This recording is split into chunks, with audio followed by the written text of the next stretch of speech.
हमर प्रिय देशवासी लोकनि नमस्कार।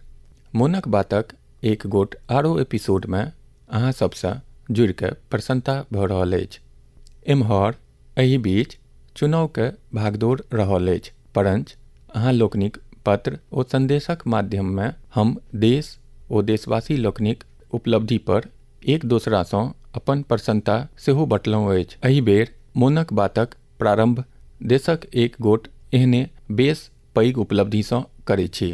सङ्गी लोकनि, भारत हर क्षण विज्ञानके देशक प्रगतिसँ जोड़िके देखलक अछि। एहि सोचक सङ्ग हमर वैज्ञानिक लोकनि असैन्य नाभिकीय कार्यक्रमके आगाँ बढ़ा रहला अछि। हुनक प्रयाससँ ई कार्यक्रम राष्ट्र निर्माणमे अहम योगदान कऽ रहल अछि। एहिसँ हमर औद्योगिक विकास, ऊर्जा सेक्टर ओ स्वास्थ्य देखभाल क्षेत्रके अधिक लाभ भेल अछि। खेती किसानीसँ लऽ कऽ आधुनिक नव प्रवर्तक लोकनिके सेहो भारतक असैन्य परमाणु कार्यक्रमसँ मदति भेटल अछि। सङ्गी लोकनि, किछु दिन पूर्व हमर नाभिकीय वैज्ञानिक लोकनिक एक गोट आरो पैघ उपलब्धिसँ भारतक गौरव बढ़ौलनि अछि। तमिलनाडुक कलप्पक्कममे द्रुत प्रजनक भट्टी क्रान्तिकता प्राप्त कऽ लेलक अछि। वास्तवमे क्रान्तिकता एक गोट एहन स्थिति अछि जाहिमे भट्टी पहिल बेर स्वावलम्बी नाभिकीय श्रृङ्खला अभिक्रियामे सफल भऽ जाइछ। एहि स्टेजक अर्थ अछि भट्टीक ऑपरेशन फेजमे पहुँचब। भारतक नाभिकीय ऊर्जा यात्रामे ई एक ऐतिहासिक डेग भेल। आ पैघ गप ई जे परमाणु भट्टी पूर्ण रूपे स्वदेशी तकनीकसँ निर्मित अछि। सङ्गी लोकनि, एकरा प्रजनक भट्टी किएक कहैत छै? एकरा पाछाँ सेहो एक कारण अछि। ई एक गोट तन्त्र अछि जे ऊर्जा उत्पादनक सङ्गहि भविष्यक लेल नव ईन्धन स्वयं तैयार करैछ। सङ्गी लोकनि, हमरा मार्च 2024के ओ क्षण मोन अछि जखन हम कलप्पक्कममे भट्टीक कोर लोडिंगके साक्षी बनल छलहुँ। हम ओहि सब गोटेकेँ बधाई दैत छियनि जे भारतक परमाणु कार्यक्रममे अपन अमूल्य योगदान देलनि। देशवासी लोकनिक जीवनके नीक ओ आसान बनेबाक लेल हुनक ई प्रयास बहुते सराहनीय अछि। एहिसँ विकसित भारतक हमर सङ्कल्पके सेहो एक नव ऊर्जा भेटत। हमर प्रिय देशवासी लोकनि, मोनक बातमे आइ हम एक गोट एहन शक्तिक विषयमे बात करय चाहै छी जे ओना तऽ अदृश्य अछि, परञ्च ओकरा बिन हमर जीवन एको क्षण नहि चलि सकैछ। इएह शक्ति भारतकेँ आगाँ बढ़ा रहल अछि। ई हमर पवन शक्ति अछि। हमर प्राचीन ग्रन्थ सबमे कहल गेल अछि, वायुर्वा इति व्यष्टि, वायुर्वै समष्टि।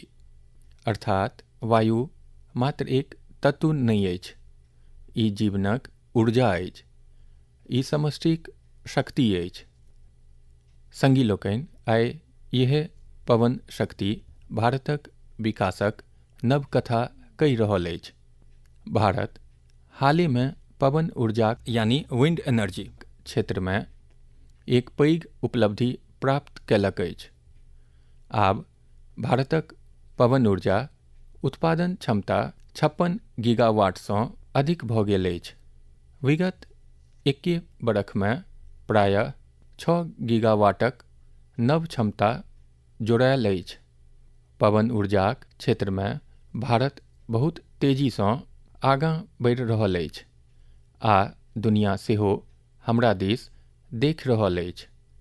सङ्गी लोकनि, आइ भारत पवन ऊर्जाक क्षमतामे विश्वमे 4म स्थान पर अछि।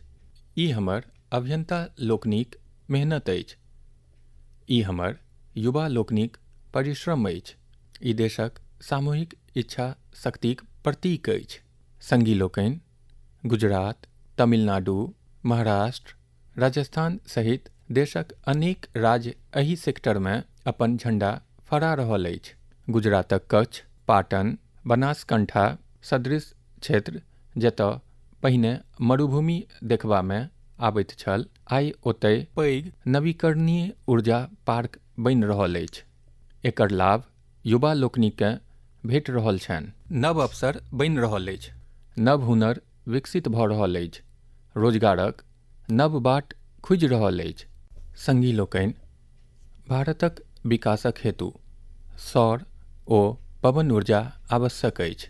ई मात्र पर्यावरणक विषय नहि, ई हमर भविष्यक सुरक्षा अछि। एहि में हमर सब लोकनिक भूमिका अछि। हमरा बिजली बचेबाक अछि आ स्वच्छ ऊर्जा अपनेबाक अछि। देश में प्रत्येक स्तर पर एहन प्रयास आवश्यक अछि, किएक तँ एहिसँ पैघ परिवर्तन आबैछ। संगी लोकनि, मई मासक प्रारंभ एक पावन अवसरक संग होमे जा रहल अछि। किछुए दिन में हमसब बुद्ध पूर्णिमा मनायब। हम अहाँ सब देशवासीकेँ अग्रिम शुभकामना दैत छी। भगवान गौतम बुद्धक जीवन संदेश आइयो ओतबहि प्रासंगिक अछि। ओ हमरा सबके सिखौलनि अछि जे शांति हमरा भीतरसँ प्रारंभ होइछ। ओ कहलनि अछि जे स्वयं पर विजय सबसँ पैघ विजय होइछ। आइ संसार जेहन तनाव आ संघर्ष सबसँ गुजरि रहल अछि, एहन समय में बुद्धक विचार आरो प्रासंगिक भऽ गेल छनि। संगी लोकनि, दक्षिण अमेरिकाक चिली में एक संस्था भगवान बुद्धक विचारकेँ आगाँ बढ़ा रहल अछि। लद्दाख में जन्मल ड्रभपोन ओत्तजर रिनपोचे केर मार्गदर्शन में ई काज भऽ रहल अछि। ई संस्था ध्यान आ करुणाकेँ लोकक जीवनसँ जोड़ि रहल अछि। कोचिगुआज घाटी में बनल स्तूप लोककेँ शांतिक अनुभव करबैछ। वास्तव में ई देखि कऽ गर्व होइत। भारतक प्राचीन धारा दुनिया धरि पहुँच रहल अछि। दूर दराज के लोक सेहो एहिसँ जुड़ि रहल छथि। संगी लोकनि, बौद्ध परंपरा हमरा प्रकृतिसँ जुड़ब सिखबैछ।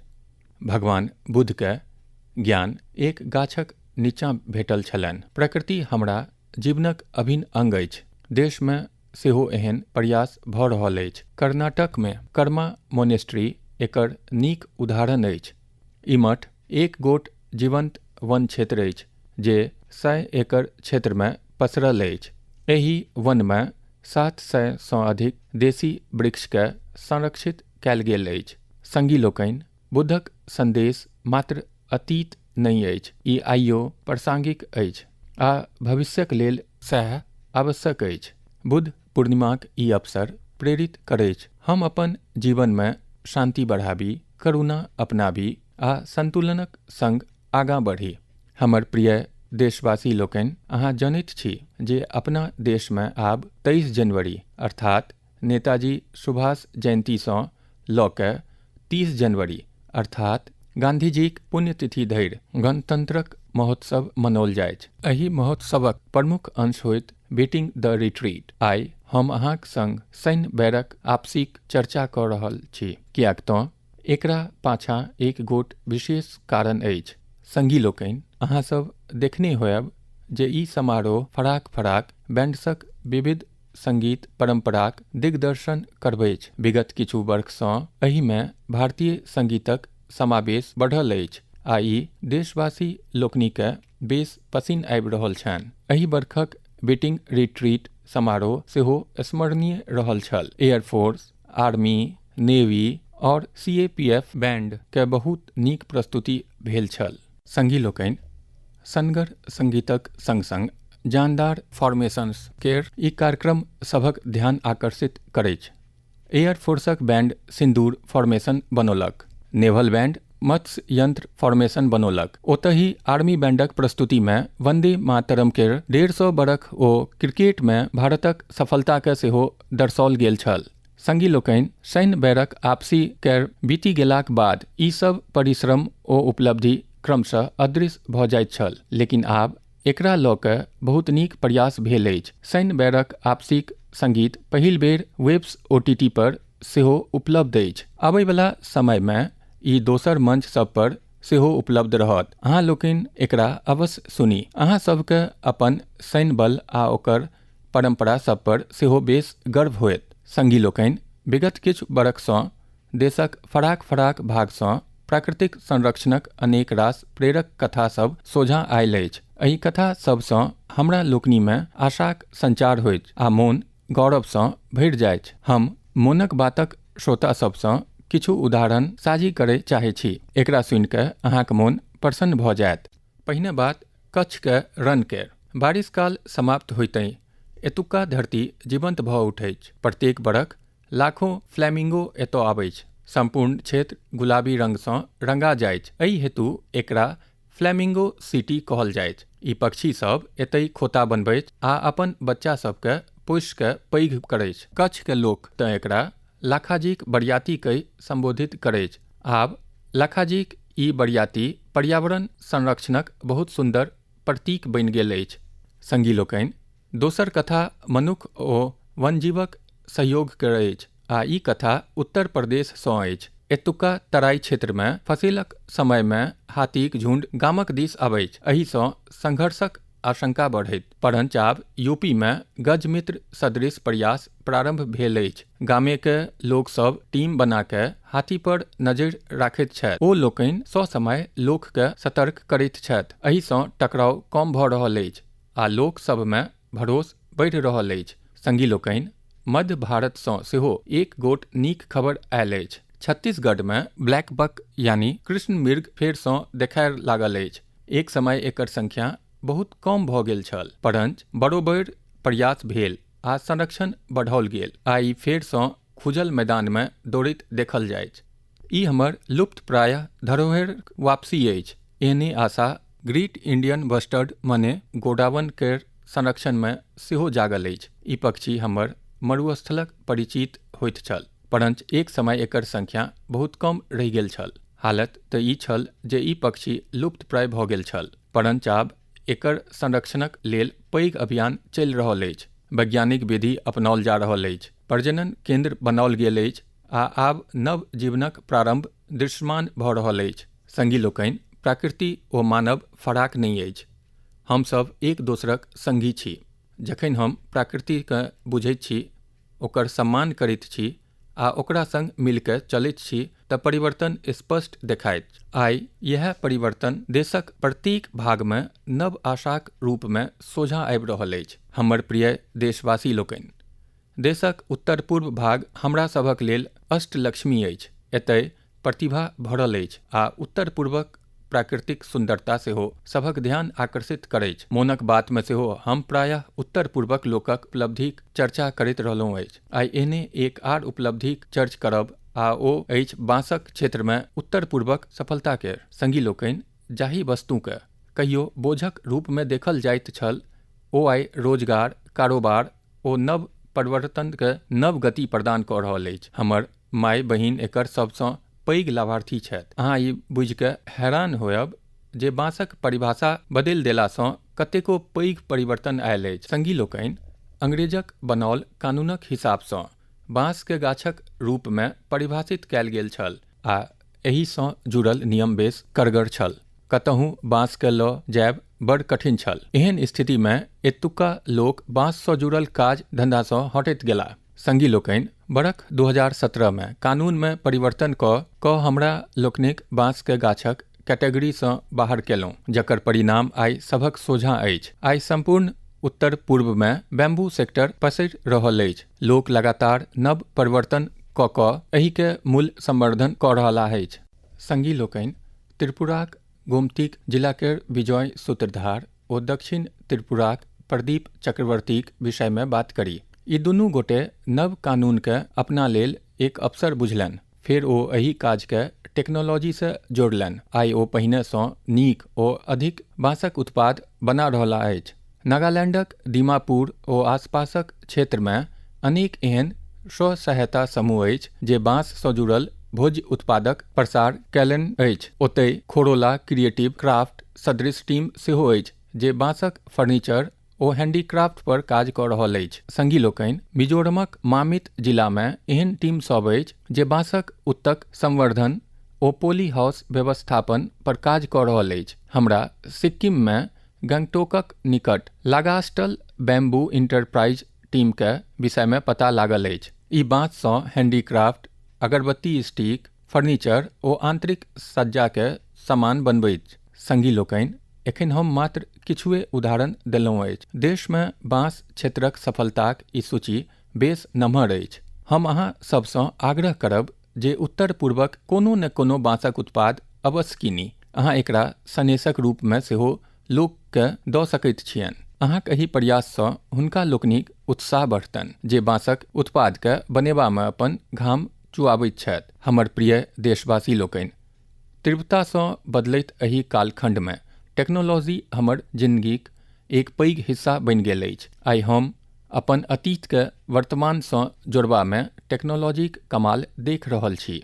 एहि दिशामे हाल ही एक एहन प्रगति भेल अछि जाहिसँ शिक्षासँ जुड़ल ओ इतिहासमे रुचि रखनिहार लोक प्रसन्न भेलाह अछि। संगी लोकनि, किछुए दिन पूर्व नेशनल आर्काइव्स ऑफ इंडिया एक विशेष पोर्टल पर एक विलक्षण डेटाबेस साझी केलक अछि। ई संस्था 20 करोड़सँ बेसी अमूल्य दस्तावेज सबके डिजिटाइज कऽ कऽ सार्वजनिक केलक अछि। एहिमे किछु तऽ बहुते रमनगर अछि, जेना 7म शताब्दीक गिलगित पांडुलिपि सब भोजपत्र पर लिखल अछि। एतय अहाँक 8म शताब्दीक एक रोचक ग्रंथ श्री भूवालय सेहो देखबाक हेतु भेटत। अंक सब पर आधारित ई ग्रंथ एक ग्रिडक रूपमे अछि। रानी लक्ष्मीबाईसँ जुड़ल किछु विशिष्ट पत्रादि अहाँ एतय देख सकैत छी। एहि सबसँ 1857 ईस्वीमे हुनका द्वारा लेल गेल किछु निर्णायक विषयमे पता लगैछ जे हुनक पराक्रमसँ परिचित करबैछ। जे लोकनि नेताजी सुभाषक पैघ प्रशंसक छथि, हुनका लेल एतय नेताजीक जीवन, आजाद हिंद फौज आ हुनक भाषणसँ जुड़ल अनेक दस्तावेज अछि। अहाँके पंडित मदन मोहन मालवीय जीसँ जुड़ल अनेक दस्तावेज सेहो भेटत। एहिमे BHU के स्थापना आ हिंदी साहित्य सम्मेलनसँ जुड़ल विशिष्ट जनतव्य अछि। एतय हमर संविधान सभासँ जुड़ल अनेक विलक्षण दस्तावेज सेहो उपलब्ध अछि। हम अहाँ सबसँ आग्रह करैत छी जे अहाँ www.abhilekh-patal.in पर अवश्य पहुँचू। ई अहाँके अपन इतिहासक अद्भुत अनुभव देत। संगी लोकनि, कने कल्पना करू जे अहाँ विश्व भरिक सबसँ प्रतिभाशाली लोकक बीचमे छी।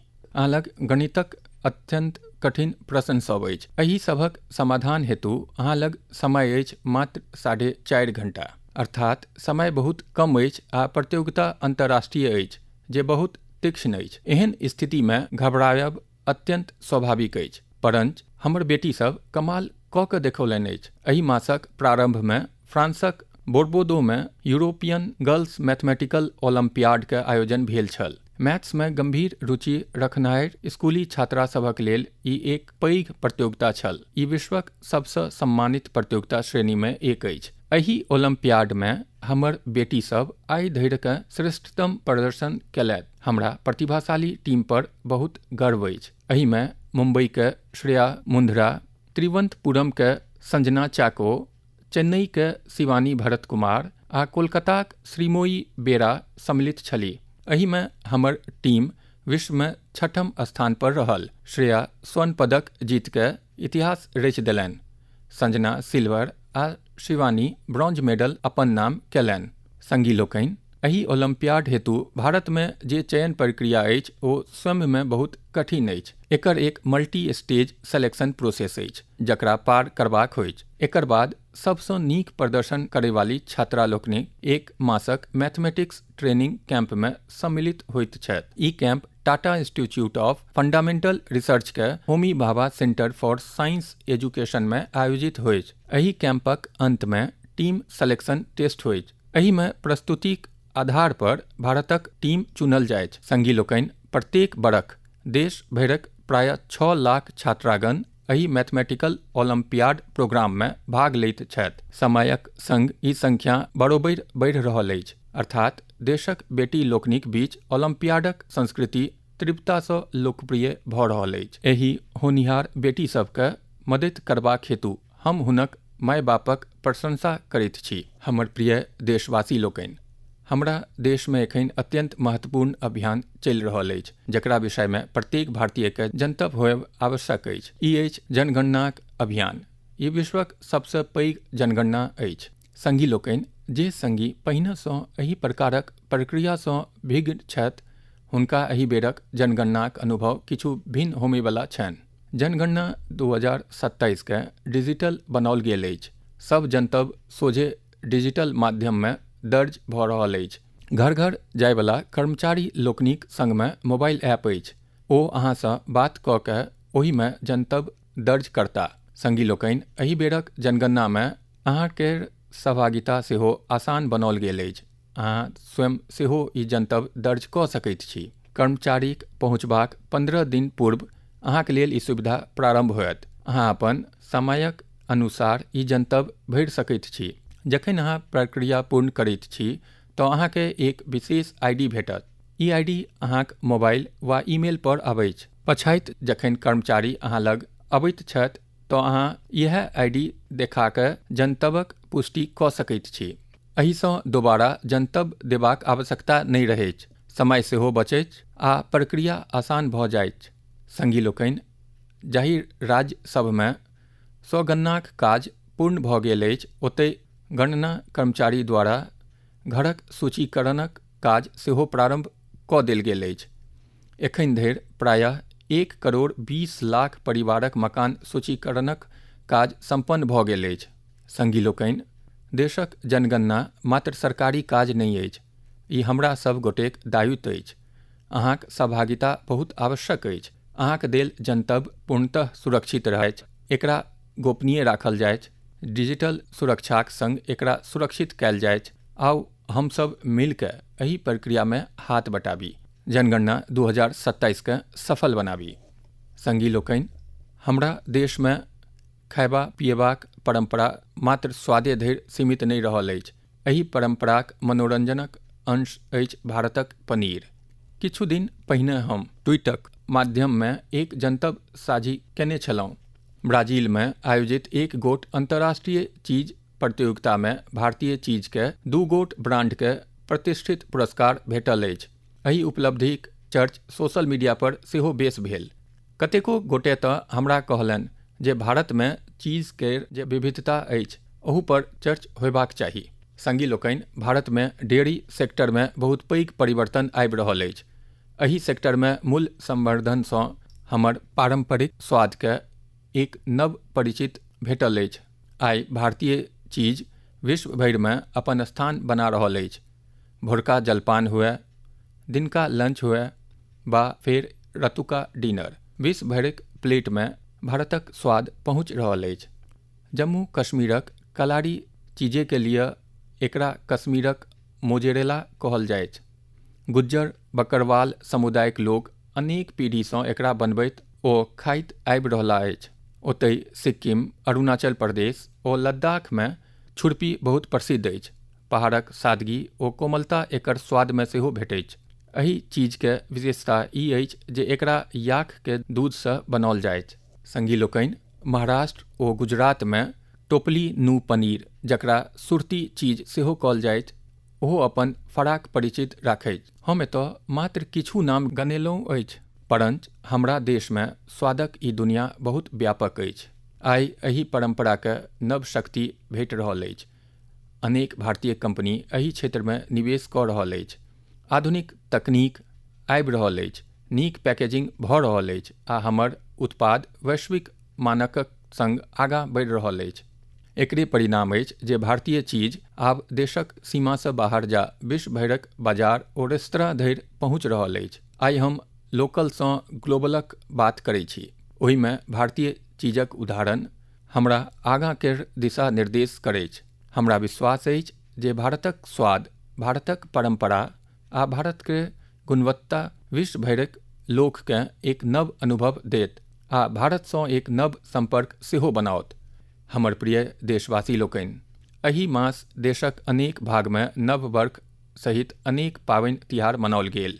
किछुए दिन बाद 9 मई के 25 बैसाख के अवसर पर हमरा लोकनि गुरुदेव टैगोरक जन्म जयंती मनायब। गुरुदेव बहुआयामी व्यक्तित्वक धनी छलाह। ओ एक महान लेखक, ओ विचारक तऽ छलाहे, ओ कतेको प्रसिद्ध संस्थानक सेहो स्थापना कयलनि। गुरुदेव टैगोर लोकसभक लेल एहन उद्योगक पक्षधर छलाह जाहिमे स्थायी रोजगार भेटबाक संगहि गामक कल्याण सेहो हुए। हुनक रविन्द्र संगीतक प्रभाव आइयो विश्व भरिमे बनल अछि। हमरा लेल शांति निकेतनक यात्रा सब अविस्मरणीय रहल। ई वएह संस्था अछि जकरा ओ पूर्ण समर्पण भावसँ जन्म देबाक संगहि पालन पोषण सेहो कयलनि। हुनका एक बेर फेरो हमर विनम्र श्रद्धांजलि। संगी लोकनि, मई कर मास 1857क प्रथम स्वतंत्रता संग्रामक स्मरण दियाबैछ। हम माँ भारतीक सब वीर संतानके नमन करैत छी जे लोक सबमे देशभक्तिक भावना जागृत केने छलाह। ई समय स्कूली बच्चा सभक छुट्टीक सेहो अछि। हमर आग्रह अछि जे ओ लोकनि अपन छुट्टीक जमिके आनंद लेथि आ किछु नव सिखबाक प्रयास करथि। गर्मीक एहि मौसममे अहूँ सब अपन स्वास्थ्यक पूर्ण ध्यान राखू। अगिला मास अहाँसँ फेर भेंट होयत किछु नव विषयक संग, देशवासी लोकनिक किछु नव उपलब्धिक संग। बहुत बहुत धन्यवाद।